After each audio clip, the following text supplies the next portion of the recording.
je reprends un peu tes mots sur LinkedIn d'ailleurs, trop jeune, pas sérieux, tu fais des blagues par rapport à des sujets sérieux. Comment tu as fait pour surmonter déjà tout ça? Enfin, tu parles de rapport avec la peur, avec l'échec. Est-ce que c'est l'entourage, c'est la famille, c'est la société qui font qu'aujourd'hui, tu t'en fous, enfin, tu n'as pas peur de ces choses-là et que c'est facile de surmonter un échec et construire vers le futur, quoi. Je comprends la partie optimiste, ça c'est noté, mais est-ce que, enfin, je pense même pas, c'est pas né, c'est quand même quelque chose de voir le verre à moitié plein, c'est quelque chose qu'on apprend en soi dans la vie, quoi. Oui, c'est vrai. Je pense qu'il y a les deux, mais ouais. Pour répondre à ta question, à mon avis, c'est vraiment l'action qui te permet de passer outre ça. Parce que j'ai toujours ça. Tu vois, là, on monte un fonds d'investissement d'1 milliard. Oui, Combien de fois je te fous de ma gueule? Enfin, tu vois, toutes les 2 minutes, quoi. Mais en fait, quand tu agis, que tu avances, que tu fais et que tu délivres, tu n'as pas d'argument qui soit plus convaincant que ça. Donc moi, je ne cherche pas vraiment à discuter. Je montre et je fais. Et puis des fois, j'échoue et puis les gens disent, bah voilà, je lui avais dit. Mais en fait, ça, c'est le jeu de la vie. C'est vrai que c'est difficile et que ça affecte, hein. C'est vrai qu'il y a plein de moments où tu te dis, ah, putain, j'aimerais qu'on me prenne plus au sérieux. oui, Tu n'as pas d'autre solution que de montrer. En fait, c'est la seule chose qui est vraiment convaincante. Tu pourras dire tout ce que tu veux, tant que tu n'as pas 80 ans et que tu n'as pas une vie derrière toi avec vraiment des preuves tangibles et 3 prix oui. Nobel. Je pense que c'est très difficile de convaincre autrement qu'en montrant, quoi. Donc je pense qu'il faut y aller, il faut essayer des choses. Tant pis. Donc la clé, c'est d'oser faire des actions et au pire des cas, on corrige après, quoi.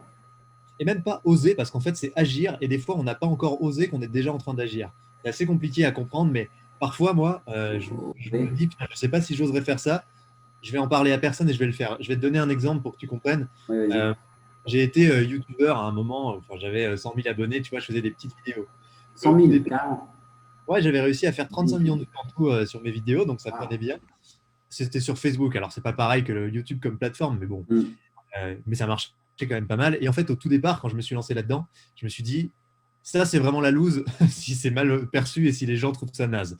Et donc, j'ai invité personne de mon réseau et j'ai Ouais. même bloqué les gens pour que les gens qui me connaissent ne puissent pas voir ces vidéos. Alors, je ne pouvais pas bloquer tout le monde, mais j'ai essayé d'en faire un maximum. Et j'ai commencé des premières vidéos pourries, mais pourries. Et je les publiais dans des groupes avec un profil anonyme que j'avais créé, qui ne Mm. s'appelait pas moi, je ne sais plus comment il s'appelait, Jérémy, un truc comme ça. Et je Ok. disais, cette vidéo m'a fait rire. Tu vois, c'était absurde. Et je regardais les commentaires et tous les commentaires, c'était faut que ce mec arrête. C'était C'était par rapport à horrible. quoi, d'ailleurs? Bah, c'était des vidéos d'humour. Je prenais des Ah, petites ok. scènes de la vie de tous les jours et tu vois, je les Mm. tournais un peu en ridicule. Mais au Ok, début, le ok. seul truc ridicule, c'était surtout moi. Mais en fait, ce qui était marrant, c'est que je prenais quand même des abonnés et ça faisait quand même des vues parce que j'étais tellement bourrin et je mettais dans tellement de groupes que les trucs faisaient 10 000 vues, tu vois. Et du coup, j'ai continué d'en mettre et puis je me suis amélioré au fur et à mesure des retours. Et quand j'ai passé 1 000 abonnés, et ben là, j'ai dit aux gens autour de moi, ah, je vais lancer une chaîne de vidéos. J'ai viré toutes les premières vidéos pourries et j'ai fait Mm.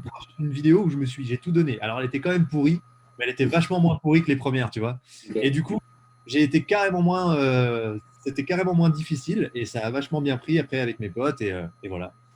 C'est quand même long, mais voilà.